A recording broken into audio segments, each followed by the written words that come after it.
Mes très chers amis, chère communauté, Boker Tov, nous sommes vendredi matin, Baruch Hashem, nous aurons le privilège de nous retrouver en présentiel à la synagogue ce Shabbat, à partir de samedi matin, comme le président de la République l'a annoncé et l'a autorisé. Alors pourquoi continuer notre cours? Eh bien tout simplement parce que nous ne pourrons pas encore organiser le cours, notre étude du Shabbat après-midi, pas encore, on attendra que la jauge soit un peu plus importante pour que tout le monde puisse en profiter. Eh bien mon principe est le suivant: tant que je ne peux pas faire mon cours du Shabbat à la synagogue, eh bien, je vous le propose en vidéo pour que l'on puisse tout de même avoir le temps et un temps de réflexion autour de la paracha de la semaine, d'autant plus que les parachutes que nous lisons actuellement sont absolument magnifiques et exceptionnels. Je voudrais tout d'abord dédier ce cours pour l'élévation de la Neshama de Shalom Berebi, dont on marque aujourd'hui la Haskara, Yaakov ben Rivka, Félix Adi ben Emma Simcha, Mesod ben Joar, Eliyahu ben Yoshua, Yosef ben Hanaflak,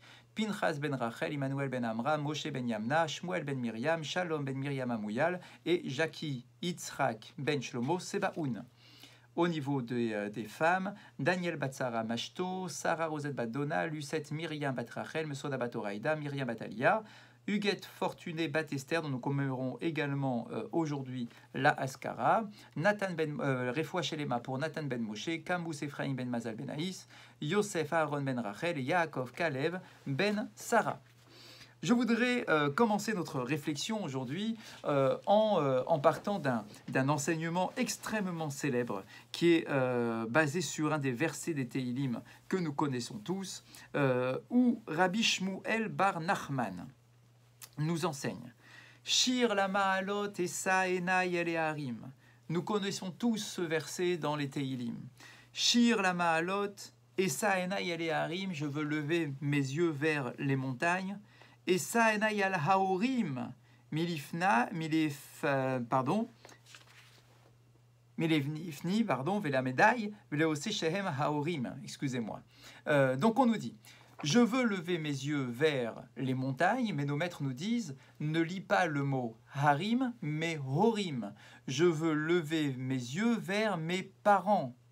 Mais aïnavo ezri, d'où est-ce que mon aide va venir? De quoi est-ce qu'il s'agit? Yaakov, nous disent nos maîtres, est celui qui prononce ce verset. Il se compare à ses parents. Il se souvient que lorsque le serviteur d'Abraham, qui s'appelait Eliezer, est parti chercher une femme pour Yitzhak. Donc Eliezer était le représentant d'Yitzhak, le représentant d'Abraham en quelque sorte. Et il s'est retrouvé à chercher une épouse pour Yitzhak, qui sera Rivka. On sait qu'il va arriver avec 10 chameaux, avec des bijoux, avec des bracelets, des colliers, des boucles d'oreilles, des boucles de nez, enfin énormément de bijoux, etc. Et Yaakov, qui lui aussi se retrouve à aller chercher une épouse, telle qu'on l'a vu dans la paracha de la semaine dernière, eh bien lui, il se dit: je n'ai rien. J'ai beau regarder dans mes poches, je n'ai pas un sou. Je n'ai pas de chameau, je n'ai pas de bétail, je n'ai pas d'or, d'argent, de bijoux, je n'ai absolument rien. Et donc, Yaakov se dit: est-ce que pour autant je dois perdre tout espoir? Mais Aïn Yavo Ezri, d'où viendra mon aide? Se dit-il. Et il répond immédiatement en se reprenant, en affirmant sa émouna: Ma'ani me'abet ikvati. Est-ce que je vais pour autant perdre mon espoir en mon Créateur? Enani me'abet ikvati. Pas du tout, je n'ai pas l'intention de perdre ma émouna. Mais Ezri me'im Hashem. Toute mon aide provient directement d'Akadosh Baruch Hu. Hineloyanu veloishan, Shomer Israël. Il ne dort pas, il ne sommeille pas, le gardien d'Israël. Hashem ishmorcha mikolra. Et Hashem te gardera de tout mal. Mais Esav ou Mélavan, il va me sauver de Esav, mon frère, et de Lavan, mon futur beau-père, mon oncle. Eh bien, Yaakov est en train d'affirmer à nouveau son degré de Emouna. Et la question est la suivante. Inekichen er yale ala da'at, sheshalchu beirom ou vechoser kol belinezem. On nous pose la question: comment est-ce que l'on peut imaginer et concevoir que les parents de Yaakov lorsqu'ils lui ont demandé de quitter le milieu familial pour aller chercher une épouse et aussi pour sauver sa vie par rapport à la furie meurtrière de son frère Esav. On nous dit comment est-ce qu'on peut imaginer que Yitzhak et Rivka aient laissé partir Yaakov sans lui donner d'argent, sans lui donner effectivement des animaux, des bêtes, pour essayer effectivement de bien se faire voir par son oncle Lavan, pour espérer effectivement pouvoir se marier avec l'une de ses filles. Et on nous donne la réponse suivante. C'est les Baalei Tosfot qui nous l'expliquent.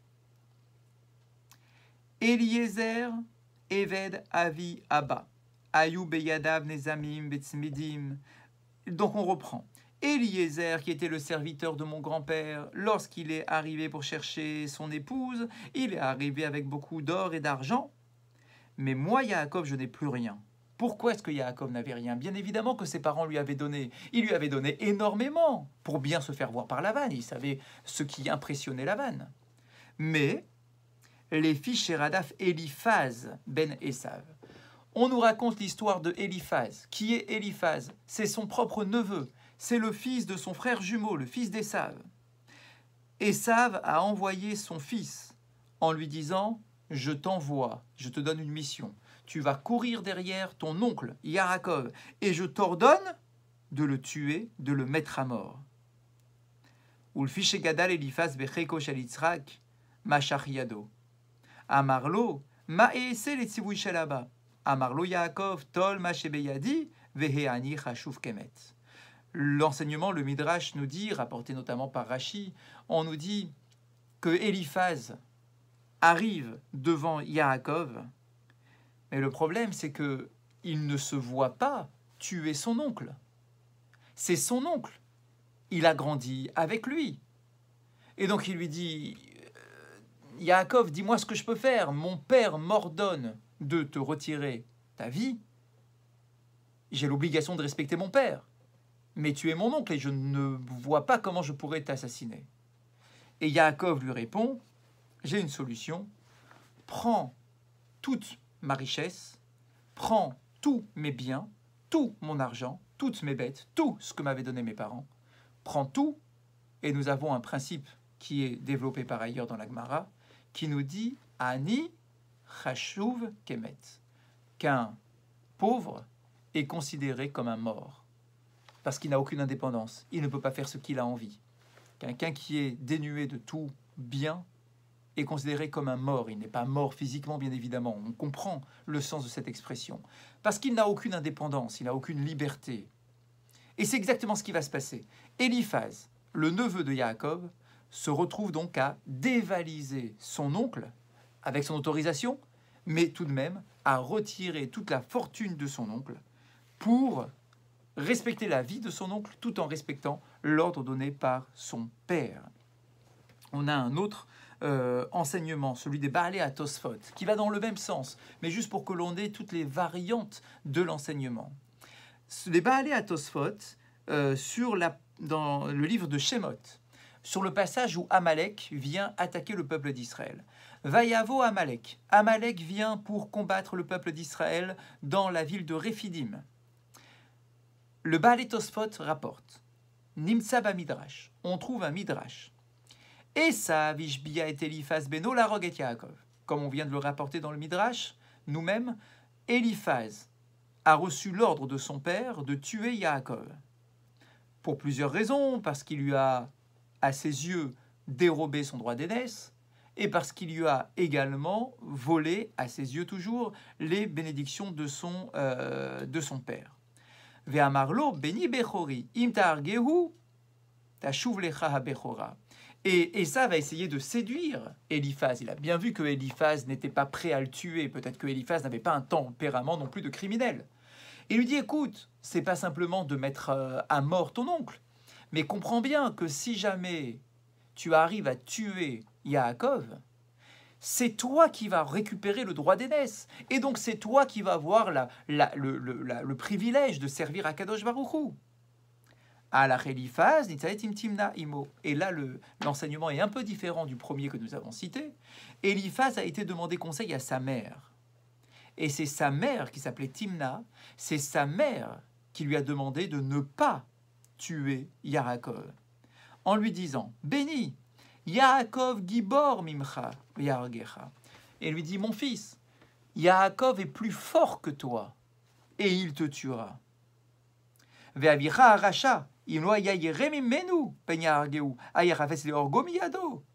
Yoter me'al yede acherim. Et sache, pour te prouver à quel point Yaakov est fort, c'est que sinon, ton père, Esav, aurait été le tuer lui-même. Mais pourquoi est-ce qu'il n'y va pas lui-même? Parce qu'il a peur de se faire battre par son frère Yaakov. Donc c'est trop facile, dit Timna à son fils. Ton père t'envoie parce qu'il a peur d'y aller lui-même. Donc ne le fais pas. Maasa Eliphaz, et c'est là qu'on retombe sur nos pieds, Eliphaz finalement, comment est-ce qu'il fait pour respecter d'un côté la parole de son père et d'un autre côté le conseil de sa mère? Eh bien effectivement, il a dévalisé toutes les richesses de Yaakov. Et là on rajoute, lorsque Esav a vu que son propre fils Eliphaz n'a pas respecté sa parole, halach la Amalek ben Eliphaz, il a été voir son petit-fils. Qui est le petit-fils de Esav? Le fils de Eliphaz. Le fils de Eliphaz s'appelle Amalek. Et donc, Esav va voir le fils de son fils, son petit-fils, en lui disant, écoute, ton père n'a pas réussi à réaliser ce que je lui ai demandé. Nitratse Amalek les divrei zikeno. Et là, par contre, Amalek, lui, il était partant. Il lui a dit, écoute, je veux que tu le poursuives, que tu le mettes à mort, le peuple d'Israël, pour toujours, quoi qu'il arrive, une haine viscérale. Et Amalek lui dit, d'accord, je suis OK, on y va. Et effectivement, c'est la fameuse dispute, guerre, combat éternel entre Amalek, fils de Esav, et Israël, descendant de Yaakov. Tout cela est extrêmement intéressant. Donc Yaakov se retrouve dénué de tout. Il n'a rien, pas d'argent, pas de fortune, lorsqu'il vient se présenter pour se marier. Et la question maintenant, lorsque l'on prend encore plus de recul, pourquoi fallait-il nécessairement, puisque vous savez qu'il n'y a pas de hasard, que tout est une volonté divine, pourquoi fallait-il nécessairement que Yaakov se retrouve dans cette situation de pauvreté extrême? Pourquoi? Pourquoi est-ce que Dieu a fait en sorte que Yaakov se retrouve sans rien et qu'il se retrouve complètement désemparé, désespéré, à tel point qu'il s'est posé la question, mais Aïn Yavo Ezri, d'où est-ce que va venir mon aide? Alors il va répondre, mon aide va venir de Dieu, mais pourquoi est-ce qu'il faut se retrouver dans cette situation de pauvreté extrême? Dès le début de son parcours, dès qu'il prend son indépendance, il se retrouve confronté à cette problématique. Et là, on nous donne une réponse qui est très intéressante. Nos maîtres nous disent, parce que la pauvreté permet à un homme de comprendre qu'il ne peut pas s'en sortir seul et qu'il a besoin en permanence de l'aide de Dieu à ses côtés pour qu'il puisse s'en sortir convenablement. Et que sans cette intervention divine, il n'arrivera jamais à rien. Il ne pourra pas s'appuyer sur sa propre richesse, sur sa propre fortune, en disant « j'ai réussi grâce à mes propres biens, ce que j'ai fait dans ma vie, par mes efforts, etc. » Il fallait nécessairement que le point de départ du peuple d'Israël, puisque ici on est sur le 3e patriarche, donc la gestation du peuple d'Israël, il fallait dès le début que Yaakov prenne conscience de cette réponse qu'il trouve lui-même, Ezri Meim Hachem. Mon aide provient directement de Dieu. Et je ne me repose pas, je ne m'appuie pas sur ma fortune personnelle, sur mes biens, sur ma réussite. J'ai rien. Je suis là, j'ai tout derrière moi, ma famille, mes parents, mes fortunes, ma fortune. J'ai plus rien. Là maintenant, mon avenir est devant moi. Je vais construire mon avenir, mais il fallait absolument qu'il construise sur son avenir sur effectivement la seule émouna, le seul principe qui l'accompagnait, de se dire Dieu et uniquement lui pourra m'aider. Et nos maîtres nous disent que tant qu'un homme s'appuie sur d'autres sources de délivrance, il ne connaîtra jamais la véritable délivrance, celle que Dieu peut lui réserver. C'est tout de même incroyable, c'est un enseignement majeur, fondamental dans notre Emouna. Lorsque l'on prie, lorsque l'on demande quelque chose à Kadosh Baruch Hu, il faut qu'on prenne conscience qu'on n'a aucune autre solution que de nous en remettre à Kadosh Baruch Hu. Que ce n'est pas parce que j'ai un bon médecin, un bon banquier, un bon homme d'affaires, un bon comptable, etc., que finalement je m'en sors bien grâce à tout cela. Et puis aussi, j'ai aussi demandé à Dieu qu'il m'aide. Nos maîtres nous disent, la Emouna, c'est de s'en remettre exclusivement à Kadosh Baruch Hu dans notre état d'esprit. Attention, je précise tout de suite, nous avons une obligation de nous prendre en main. Nous avons une obligation d'aller voir le meilleur de nos médecins, le meilleur de mes banquiers, le meilleur de mes avocats, le meilleur de mes conseillers. Enfin, j'ai une obligation de prendre ma vie en main. Mais, au plus profond de moi-même, je dois prendre conscience que de toute façon, la délivrance, ma réussite, n'émane que de la volonté d'Akadosh Baruch Hu, qui passera nécessairement par la main de mon médecin, de mon banquier, de mon avocat, etc., etc. Mais, dans ma conception des choses, prendre conscience, Ezri Meim Hashem, que mon aide, que ma délivrance, que ma réussite ne peut émaner, ne peut apparaître qu'à partir d'une volonté divine, et uniquement cela. Et donc, en fait, on nous dit que Yaakov, au début de son parcours et de son indépendance, devait se retrouver sans un sou en poche pour bien prendre conscience que Ezri Meim Hashem, que la délivrance ne peut venir que d'Akadosh Baruch Hu. C'est là le premier degré de Emouna qu'il devait développer. Le Ktav Sofer nous explique la chose suivante. Il nous dit, de la même façon que Yaakov s'est retrouvé dans une pauvreté extrême au début de son parcours, de son arrivée chez Lavan, le même Yaakov va se retrouver dans une richesse extrême lorsqu'il va quitter Lavan. Le verset nous dit, Vaïfroz ha'ish me'od, que cet homme-là a explosé tellement il a réussi. Il s'est éclaté littéralement. Vaïhilotzon, rabot, ushfachot, va'abadim, ugmalim, vachamorim. Il avait des serviteurs, des servantes, du bétail, tout. Des chameaux, des ânes. Il avait tout. Et le Ktav Sofer de nous donner cet enseignement, Yeshne mine nisionot. Il existe dans la vie d'un individu deux catégories d'épreuves, deux sortes d'épreuves. Aleph, petit 1, Nisayon haoni, l'épreuve de la pauvreté. Chez Emirie Betsahar Beyagon, Beirom ou Froserkol. Quelle est l'épreuve de la pauvreté? Quel est le sens de cette épreuve? C'est que si on se retrouve sans rien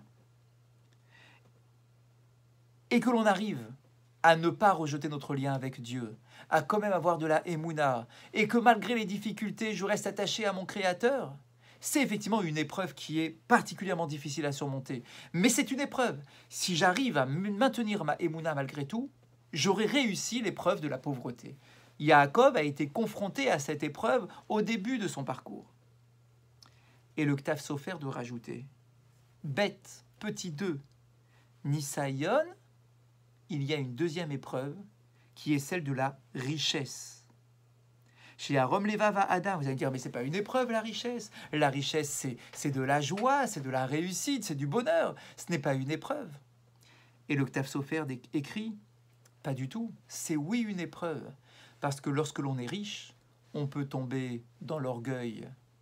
On peut se sentir au-dessus des autres. On peut être poussé à écraser les autres, à s'imposer par notre fortune apparente et par notre richesse apparente. Le Ktav Sofer nous dit, c'est aussi une épreuve. Parce qu'il n'y a rien de plus grave que l'orgueil. Lorsque le cœur d'un individu est plein d'orgueil, alors Dieu ne peut pas pénétrer dans son cœur. Il ne peut pas avoir d'accès à son esprit et à son corps. Il ne peut pas résider avec un orgueilleux, nous disent nos enseignements. Et donc, la richesse est aussi une épreuve. Et le Ktav Sofer décrit, pour terminer, Yaakov Amad Bishte Nisyonot. Yaakov a été confronté aux deux épreuves. Techila, Keshalach Me'avotav, Haya Be'erom Ufroserkol. Au début, effectivement, lorsqu'il a quitté ses parents, il s'est retrouvé face à l'épreuve de la pauvreté. Ou Mikol Makom, et malgré tout, il n'a rien lâché à sa Emouna. Il a dit Ezri Me'im Hashem, mon aide provient directement d'Akadosh Baruch Hu. Ça va aller, je vais me retrouver chez Lavan, mais ce n'est pas pour autant que je vais voler ce qu'il y a chez Lavan. Je ne vais pas prendre une aiguille de chez Lavan. Je vais travailler pendant des heures et des jours et des nuits. Je ne prendrai rien. Je suis confronté à l'épreuve de la pauvreté et pour autant, je ne casse pas mon lien avec Akadosh Baruch Hu. Et lorsqu'il quitte Lavan, nous dit le Ktav Sofer, Hayalo Osher, alors là, par contre, il est riche. Veasgamken Amad Alma Amado. Et malgré tout, il est capable de surmonter cette épreuve. Il ne va pas tomber dans l'orgueil. C'est le même Yaakov qui vient avec son humilité et qui vient avec sa nature première. Le même Yaakov. Et de manière très intéressante, on peut relier cela au soleil. Rappelez-vous, lorsque Yaakov quitte ses parents, on nous dit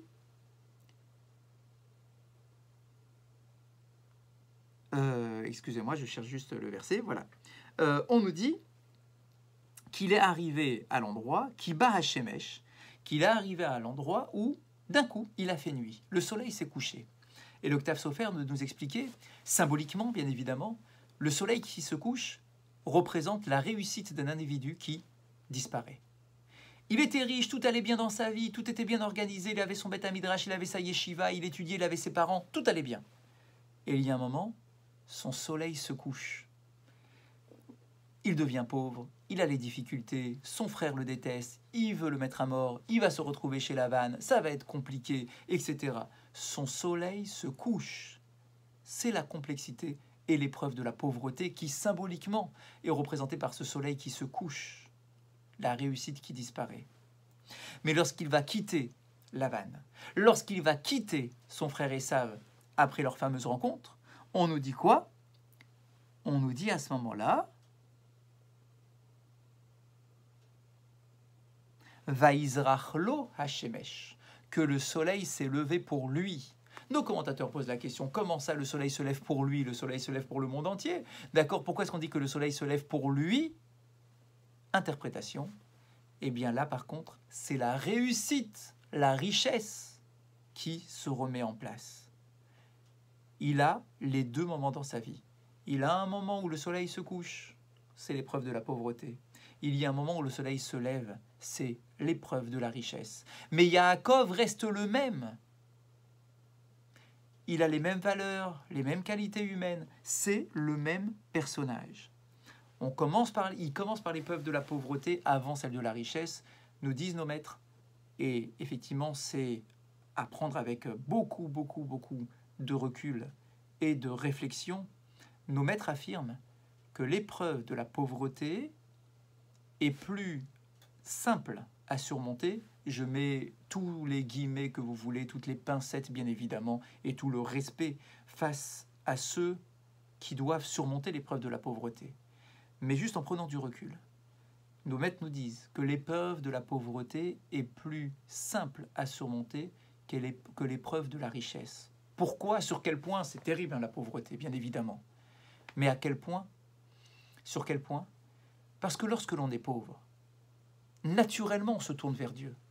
Lorsque l'on est démuni, lorsque on se retrouve dans la rue, lorsque l'on se retrouve sans rien, sans amis, sans personne sur qui compter, naturellement, notre cœur nous pousse à nous tourner vers notre Créateur.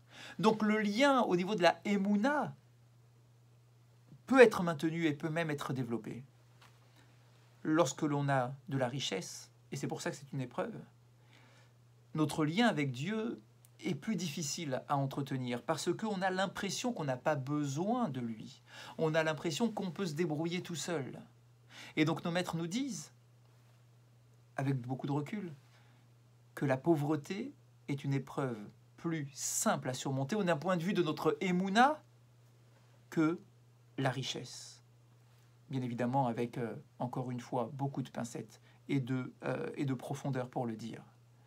Et donc Yaakov commence son parcours par devoir surmonter cette épreuve de la pauvreté.